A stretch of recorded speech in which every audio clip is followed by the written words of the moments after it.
porque você legitimou a diferença na academia. Você é um lugar que eu acho que é só seu. É um mito, está lidando com um mito da incorporação. O mito da incorporação, que é a invenção da poesia. Porque é uma tese sólida, consubstanciada, embasada no melhor pensamento. Eu tenho de reconhecer que também sou muito grata ao Igor por recuperar aquele momento de extremo aturdimento pela primeira leitura. A primeira vez é sempre inesquecível. E não foi diferente quando eu li a tese do Igor. Eu tive a honra e a felicidade de ter sido convidada para essa banca.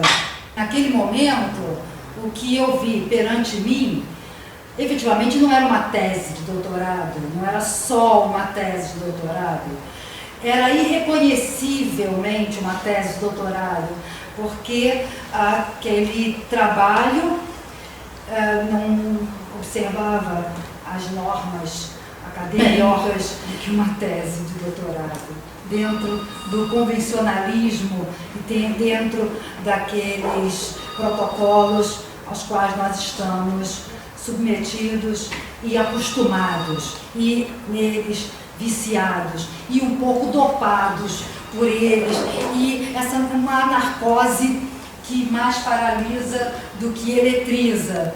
E então, eu agora relendo a transposição, a incorporação daquela tese no formato do livro publicado, eu fico muito feliz, porque ele modificou muito pouco.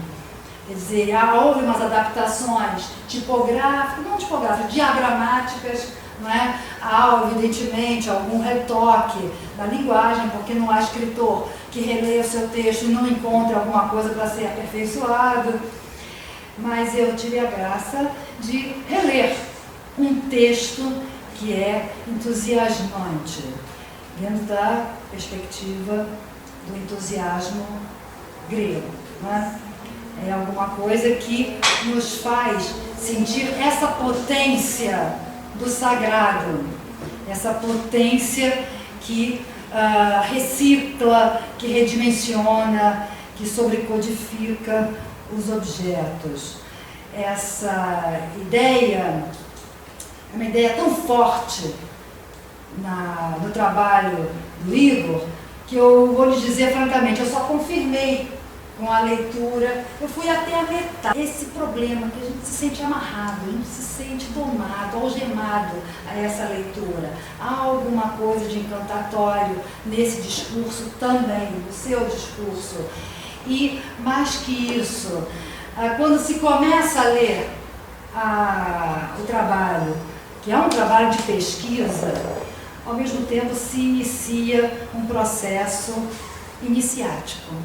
Nós vamos sendo iniciados num tipo de discurso que é um discurso especializado, mas não a especialização dos códigos, dos padrões epistemológicos, das teorias pré-fabricadas para abordar a literatura. Não é absolutamente nada dessa ordem.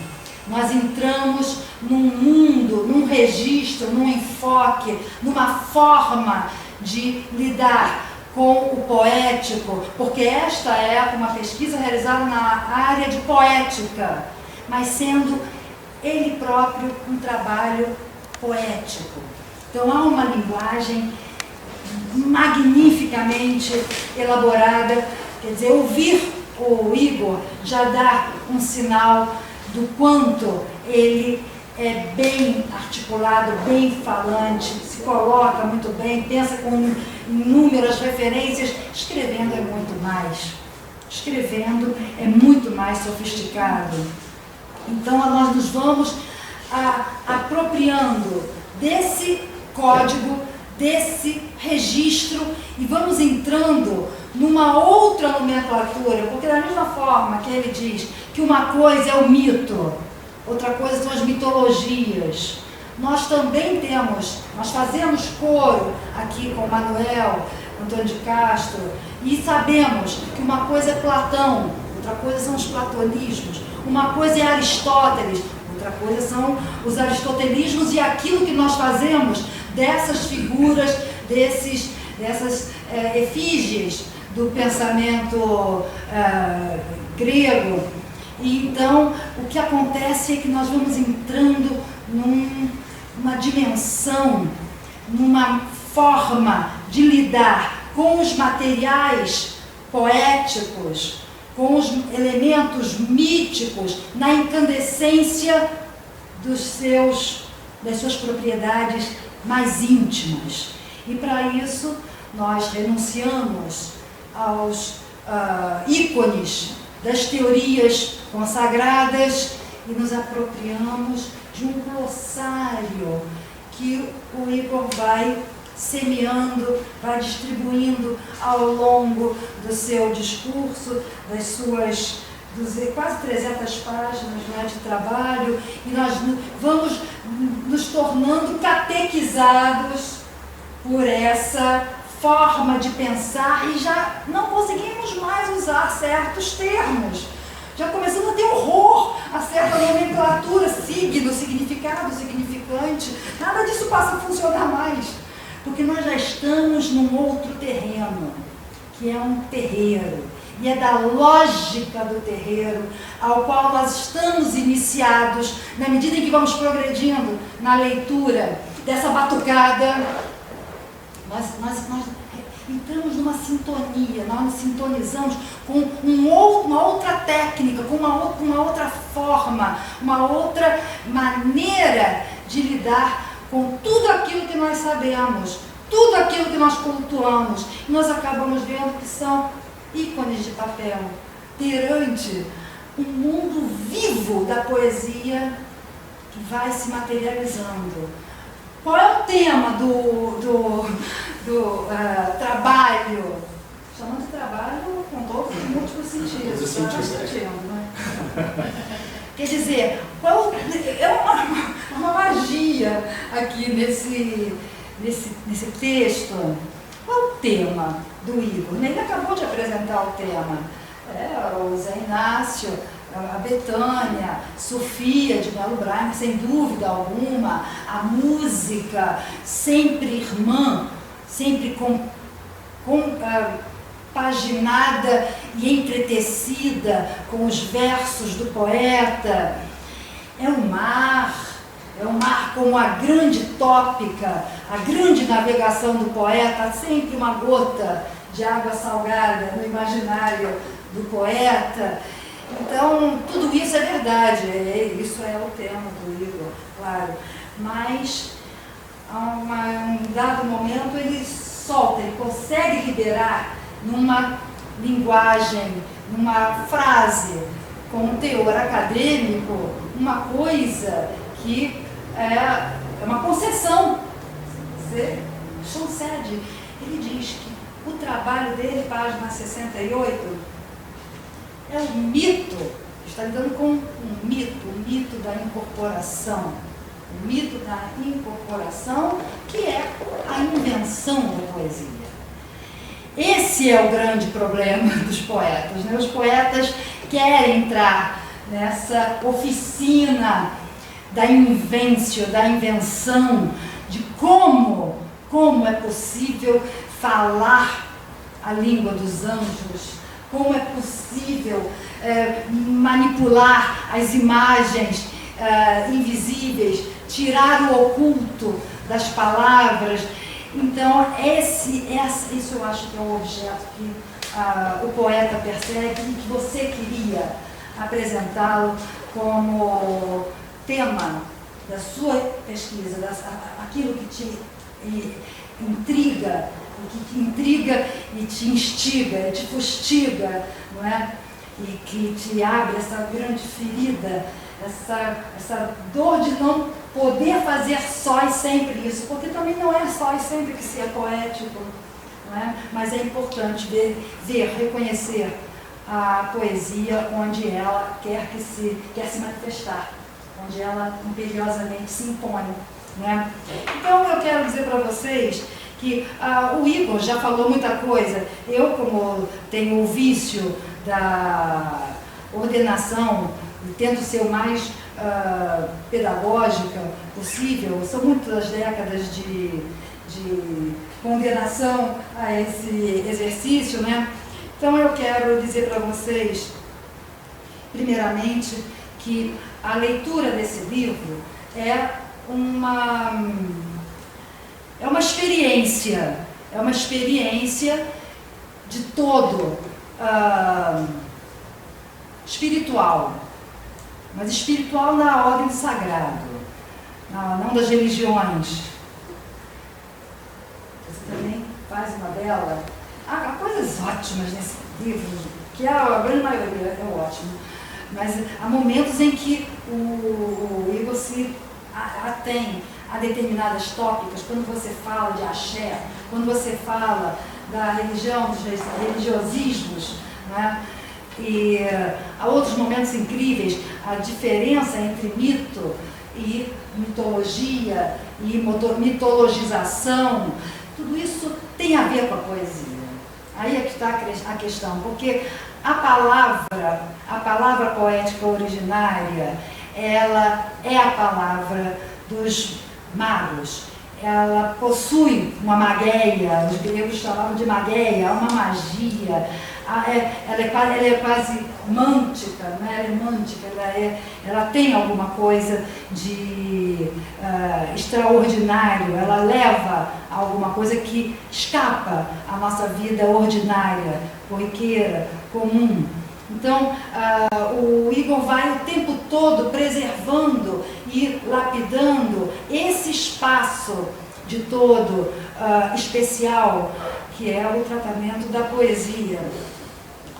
E a tese em si, que se transforma nesse livro, e muita coisa que está ali é mantida, ipsis literis, achei formidável a forma como você assumiu como seus guias Guimarães Rosa, como você assume. Se quiser pode interferir, pode fazer um diálogo.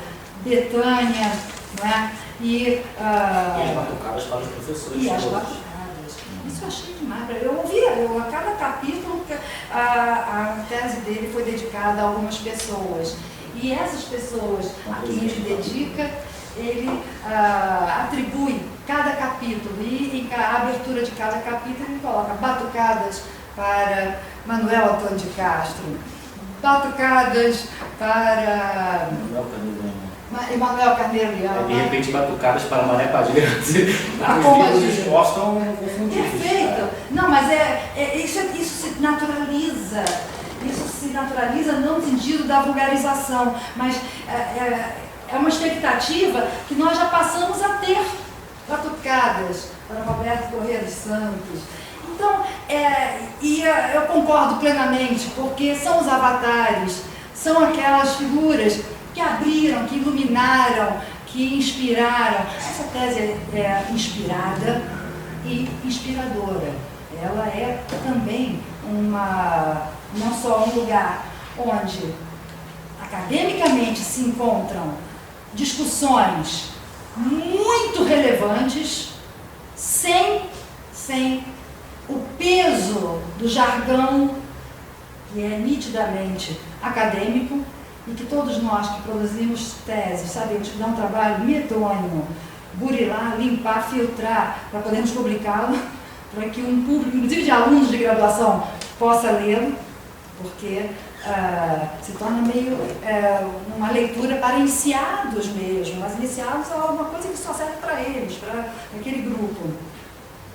E, de fato, é muito bem organizado, tudo muito bem meticulosamente pensado, como se viu, por sinal, no lançamento desse livro. Você já coloca o livro na estrada, né? Você tem essa natureza dadivosa, quer dizer, fez uma agenda pelo Brasil para levar a todos esse seu trabalho, e o livro entra no rito, no próprio rito que o fez aparecer, surgir. Quer dizer, também não há índice nesse livro. É muito interessante isso. O índice é dado, ou configurado por versos de canções e de poemas. É impressionante isso, que é uma maneira muito peculiar, muito sui generis, de organizar as partes desse estudo. Parece mesmo, através dessa forma de apresentar as partes do seu trabalho, através de versos, Igor, parece que você está realmente anunciando ou reproduzindo a sua moda o canto da sereia. Quer dizer, é o canto por vir. É aquele canto que Ulisses quis ouvir, que ele sabia, ele tinha aquela intuição, que ele era a personagem principal do canto, que seriam os seus feitos futuros, né? E eu acho que é um pouco isso também que você faz aqui. Você quer demonstrar através da análise, não é nem da análise, mas do trabalho, do tratamento que você dá, a teorização sobre a poesia. Ele é interessante. Você não colocou na tese uma nota totalmente necessária, evidentemente, que você atirou para o livro, mas que eu acho que me fez falta aqui, e eu anotei essa... A ideia? Não, uma outra. Uma nota que eu acho que diz tudo. Como é que o Igor se coloca perante a poética? Porque poética não é poetologia, não é cartilha para ensinar ninguém a escrever poesia, ficção, teatro. A poética é a forma como se produziu algo que não existia, passou a existir, com propriedades ilimitáveis, irrepetíveis, sendo esses objetos, eles mesmos, algo que são dons, são praticamente dons. Mas você diz o seguinte, você menciona os filósofos, não é dizer que essa obra não tenha fundamentação filosófica, teórica, da melhor qualidade. Os filósofos incorporados e que pirateados de seus livros só acontecerão nessas páginas como filhos da memória. Compreendem justamente os pensadores mestiços, os capazes de pensar a poesia na poesia, com poesia, fazendo, refazendo e sempre desfazendo o percurso do Ocidente. E aí ele menciona o panteão dele, o panteão filosófico. Eu acho que essa foi a única que eu retirei dele. Claro que foi. Eu quis tirar nome de filósofo, não queria nome de filósofo nenhum, tirei nome de... Não, olha só, olha o time de apoio que está por trás desse belo trabalho. A começar por, citados por ele pôs de 2 pontos.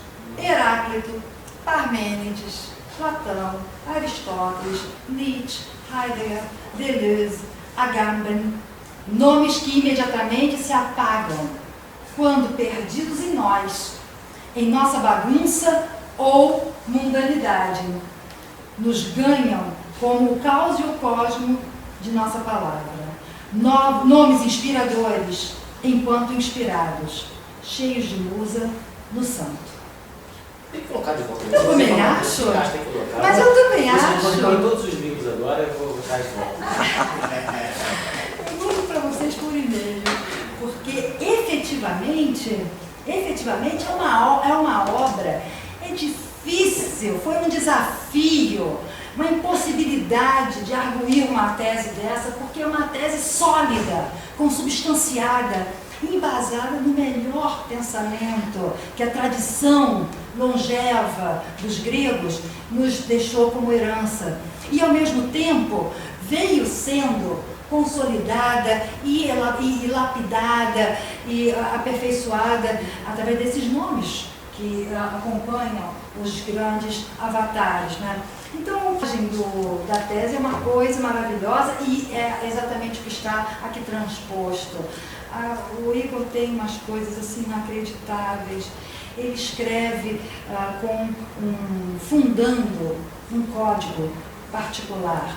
Ele achureia algumas consoantes, Bahia com H cortado, né? Ele coloca pontos no meio das palavras, salientando alguns semantismos que ressoam naquelas palavras, mas de cujas ressonâncias nós não tomamos absolutamente conhecimento no uso apoético, né? Apenas comunicacional. Então, por exemplo, ele fala da imensidão, a imediação, o mundo, o aluno. Pensando lá, aluno, o aluno é alguma coisa de lunático. Se não for nada, é um pouco dominado por outras esferas. Né? E isso é importante, isso é altamente inspirador para o professor, desafiador. É uma coisa, assim, musal. As musas que na antiguidade eram tão prestigiadas, na Idade Média foram execradas, no Renascimento foram cientificamente trasladadas para as esferas, como entidades do pensamento astronômico, né? E lá longe das esferas, elas então determinam o pulsar de cada estrela, de cada astro, mas bem longe da Europa cristianizada. E há outras coisas, os jogos de palavras são formidáveis, mas são formidáveis. Híbrida e hídrica passa a ter maior sentido, são quase sinônimos dentro desse jogo poético. Filho de santo e filho no santo. O filho no santo é já o incorporado, é já aquele tangido pela mania poética, por uma loucura, por um entusiasmo que desfaz o mundo convencional e o recria poeticamente, né? O tangido por filas. Gosto das tuas definições. Consolidar o solo. Consolo. Você faz inversões maravilhosas. Porto Seguro, o seguro dos portos. Rio de Janeiro do Rio. Ponto de vista, a vista de um ponto. Olha, tudo isso faz sentido na leitura. E se percebe que é desse jogo que brota o pensamento original e que remete ao originário, ao fundante, ao que é principal, a cujo princípio é preciso se exercitar e mergulhar em profundidade para ser recuperado. Você é Igor, você é terra. É a mesma raiz de Georgos, agricultor, lavrador, semeador. É isso aí. Mas eu inventei uma etimologia. Quando eu participei da banca, eu já tinha isso na minha cabeça, que ficou esquecido. E agora, relendo e me preparando para vir para cá, pensei, puxa, eu não disse isso lá ainda bem que eu não disse isso lá na banca, porque ia ser muito esquisito. Eu criei uma etimologia para você, porque pensando, Igor, uma vitalidade, uma criatividade, um vigor. Essa palavra nem podia ser uma palavra de raiz grega, mas não é. É indo-europeia, tá? Mas não entrou pelo grego. Mas vigor, aí eu pensei assim, vigor, ek, com o prefixo ek grego, que vai dar F, K-O-E, vigor, aquele que transmite essa energia toda, que é um pouco terra, dá chão para os outros, né? Você subverte a sintaxe, você estropia a pontuação, você impõe uma série de truncamentos na tua escrita e tudo isso faz sentido, nada disso pode ser retocado, porque não são agramaticalidades, são recursos poéticos para falar de uma poética, da forma mais autêntica. Acho que isso se torna bem compreensível à leitura logo das primeiras páginas. Eu acho que 3 ideias que dominam o seu trabalho. Fenômeno, enigma e mistério. Acho que são 3 palavras que não estão repetidas à exaustão, de forma alguma, mas elas pairam, elas como que emitem significado de longe, elas pairam na constelação, na órbita da sua reflexão, da sua discussão, da sua teorização, porque para o Igor, o que importa é o mito, não é a mitologia. O que importa é a teorização. Isso aqui é uma enorme teorização, é um processo. Nós estamos acompanhando aqui um processo vivo do teorizar. E eu acho que o fenômeno é aquilo que se mostra, é aquilo que se apresenta. Ninguém pediu para aparecer, ninguém pediu, mas ele aparece incontinente, né? O fenômeno. Não é uma aparição, tem nada a ver com a aparição, tá? Mas tem a ver com a realidade sensível. Tem a ver com uma realidade que é indiscutível, porque ela é sensível. Posso dizer para vocês que ler um poema como esse do Centauro me causa um arrepio imenso. E isso é da ordem do material palpável sensível. Então ninguém vai dizer para mim que eu não tive palpitações. É só pegar um estetoscópio e não vai dizer para a criança que está chorando de terror que o medo não é algo sensível, é um fenômeno sensível. Tá claro? O poético tem essas coisas. O enigma. O enigma é uma fala obscura. É uma fala para ser decriptada. É um desafio vocabular. E isso é, de alguma forma, uma estratégia poética. E o mistério? O mistério, então, é uma palavra que tem tudo a ver com qualquer princípio do sagrado, do sacro, do sacral, né? A palavra mistério tem essa raiz, que é a mesma raiz de mito. Missai.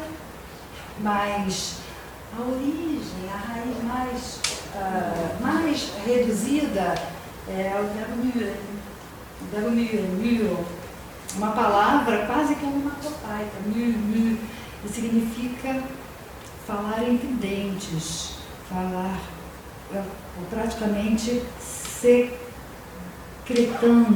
segredando alguma coisa. Então é quase que um balbucio. É uma fala incompleta porque não pode se manifestar na sua plenitude. Então, é uma fala que se tem que resgatar o sentido naquilo que deixou de ser dito.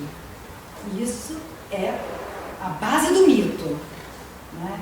E mysterium, esse sufixo terium significa lugar de, local. Então o mistério é o lugar do mito. É o lugar de algo fenomenal, de algo que se apresenta pela metade, enigmaticamente. É aquilo que se apresenta através do lado poético ou do irracional das coisas. É por um outro logos, é o logos do mito. É uma razão sensível. Olha, eu tinha muito mais coisas para dizer, mas eu acho também que não posso ficar matando, esterilizando a curiosidade e nem o prazer, o gosto de que cada um terá ao entrar nesse mar, nessa maresia. Eu já estou sentindo o cheiro de maresia. É da Bahia. Não, estou muito longe. Eu acho que essa maresia vem exatamente dessa alma que o seu trabalho tem.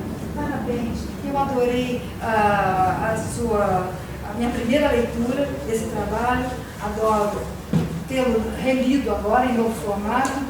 E minhas últimas palavras são para dizer que é um trabalho complexo, é um trabalho de alto nível, é um trabalho denso, que ensina, de alguma forma, a pensar a poesia, o poético, o poema, esses poemas que você coloca aqui como ilustração. As suas reflexões são grandiosas, costuradas por dentro. O Igor vai fundo, vai à filigrana. É por isso que eu sinto cheiro de maresia. Eu acho que sem o mar ajudou você também a ir embalado nessa reflexão. E o meu agradecimento final é justamente a você, Igor, porque você legitimou a diferença na academia. Você é um lugar que eu acho que é só seu. Obrigada pela atenção.